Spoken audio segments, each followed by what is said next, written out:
Alright, this is our test setup. We have two FrSky Futaba 2.4 GHz modules and two of four receivers that we have purchased. We also have a Futaba servo, an RCD receiver, and a fully charged Sanyo battery pack.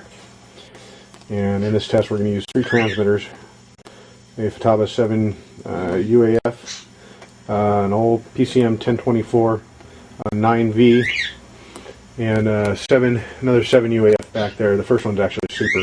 We also have a 9V, but we get similar results with it, or 9Z, and we have similar results with it, so we're not going to bother using that radio because the modules are a bit tight and hard to get in and out of that radio. So right now what we're going to do is we're going to demonstrate the 7 UAF sitting up front, and we're going to turn it on, and you will see. He's going to turn on the receiver pack. Now we're going to take a look, tilt that so we can see the voltage. Okay, so you can see, there we go. We have voltage, and go ahead and move the throttle up and down. There you go. And you can see we have contact with the receiver. Everything's working and functioning properly. Turn the radio around so we can show the module that we're using. No glitching. No glitching. We have a Futaba module. I add tape to those modules to make it easier to pull them in and out. TK. Okay. So now we're going to go ahead and switch over and put one of the FrSky modules in, and we'll see what that does when we'll be back. Alright, now we're back and we're set up for our second test. Here we have an FrSky 8-channel HV, one of the high voltage receivers, the V8 FRs. Oops, my hands are shaking. And we have it connected to a Futaba servo, as well as the Futaba battery pack, same thing. Now, for this test we're going to use module A of the FrSky 2.4 GHz modules. And why don't you go ahead and turn that on.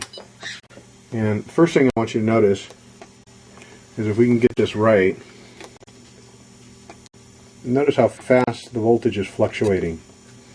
The camera can't capture it quite as fast as it's going, but it's moving from 10 to 12. Yeah, just bouncing back and forth. Alright, now show them the back of the module. And we have an LED lit. Let me zoom out here. There we go. We have an LED lit. Try to turn off the light, and you can see the LED much better with the light off. Alright, now let's do the binding process. Turn off the radio. And yeah, turn on the receiver. You're right.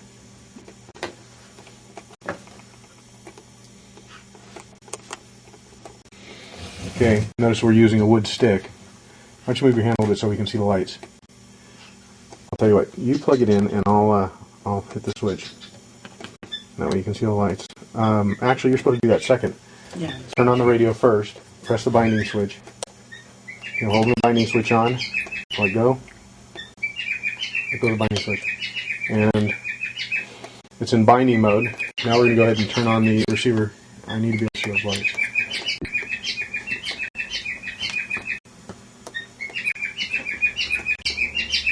And we're going to turn it on. And you notice we got a flashing light. So it binds with this. So go ahead and turn off the receiver. And we turned off the transmitter. Now turn the receiver back on. Let's get this away from the servo. And turn the transmitter back on. And we have contact.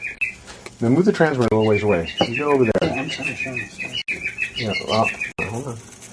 And we have some very erratic motion on the servo, just bouncing around.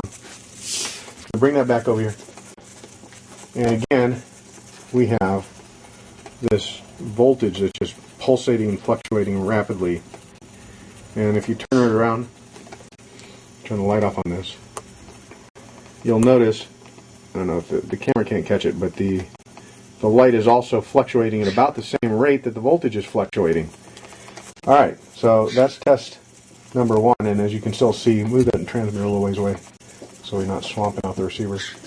Doesn't matter how far away, he's probably about 5 feet away now, and we still have quite a bit of pulsing and fluctuating. For just to save time, I'm not going to plug in different servos. We've tried this with various servos from different manufacturers to get the same results. This is an older Futaba 5101, and we've tried it with some new micro servos and all sorts of what we had available, and it's the same results either way. So we're going to go ahead now and show you what happens when we do this setup with a different radio. And in this test, you'll see that the receiver module boots up in what appears to be binding mode, and won't come out of binding mode and won't bind with anything. And that happens with every transmitter we have. The only transmitter it seems to work with is the Super 7 that we just showed you, but we get the glitching with it. Alright, we're back. Now we have the B module in. You'll notice that there is no fluctuation in the voltage. Turn it around. We have no light either on the B module whatsoever. No matter what we do. Why don't you try starting it in programming mode. So we turned it off.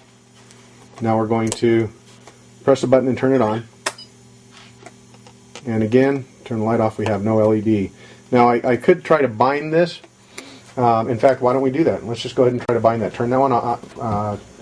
Turn that one off. Turn it back on in binding mode. Just assuming that maybe the LEDs burn out. Okay. So we've turned it on, have the binding mode pressed.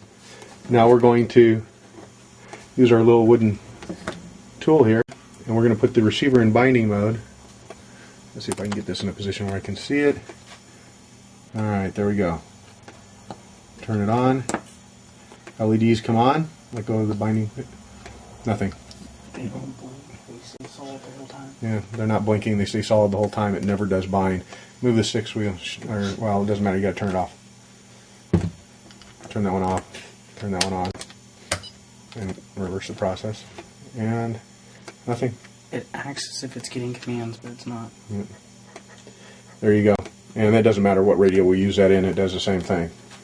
So as you can see again, and if you take a real close look, you'll notice.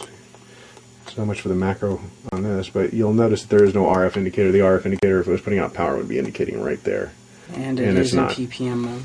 And yeah, and it is in PPM mode. My assistant will point that out. All right, let's do another radio. Okay, we've installed the A module in the back of a Futaba 9V. The 9V doesn't have a good battery pack, so we've temporarily made up a power source for it using a 3-cell LiPo, and just for note, underneath that heat shrink are two 1N4004 diodes that we're using to drop the voltage a little bit, so it's a little closer to the stock pack voltage. So now we're going to take a look here, and I guess the first thing we should do, note that there's no power. Now he's going to press the binding button and turn the transmitter on. Pressing the binding button, turn it on. Okay, now let go of the binding button. Again, take a real close look at that needle. See if we can see it. There it is. See the needle fluctuating, bouncing. In fact, it's bouncing so hard you can hear it tapping. Now we're going to, since that's in binding mode, it's flashing, it's in binding mode, let's start up this receiver in binding mode.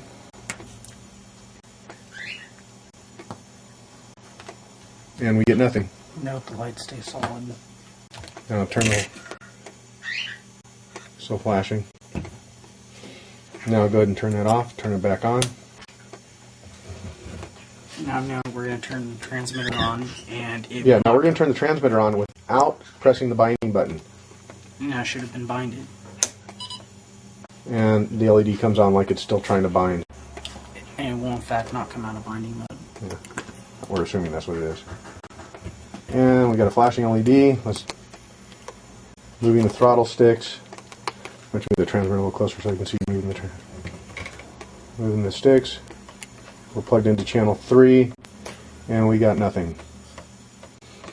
Okay. That's good.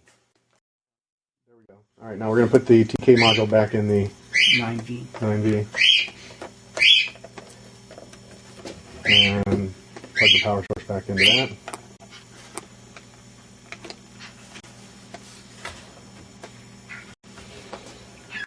And turn on the radio. And we have voltage. Raise that antenna just a little bit. Alright, that's good. And got a nice steady voltage, nice steady signal. Now go ahead and plug in the, or it's actually plugged in, just go ahead and turn it on. And go ahead and move the channel 3. And you can see the 9V is fully functional. Nothing wrong with it. It's working fine with the RCD receiver. Okay, let's go on to the next radio. Alright, well here we go. We're back. And we have the Futaba module in the back of the 7U. And go ahead and turn that on. And we have voltage, and you'll notice that the little RF signal is indicated on the bottom. I don't know if you can see that. So we are on air. Now if we turn this system back on, move the throttle stick, and we have a fully functional radio. Now what we're going to do is we're going to put that A module back in here and show you how it won't refuse to bind with this radio as well. Alright, we're back. Let's try this again. We got the FrSky module in the back, holding the button, binding mode, show the front of the radio. Now we have a nice constant steady voltage. Can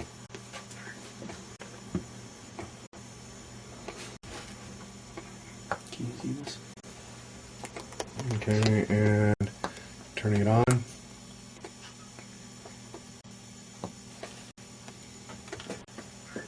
And we have nothing. We turn off the receiver. I'll turn it back on in normal mode. Notice it's still in binding mode.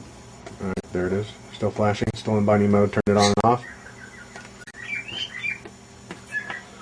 And turn it on. Nothing. It's not putting out any signal whatsoever. Which would be indicated by the show the front of the radio, which would probably be indicated by, now this is showing an RF output. It's pulsing quite a bit. It's pulsing, but the voltage is staying steady. And we have no contact. Move the throttle again, and you'll notice we are plugged into channel 3. Move all the sticks.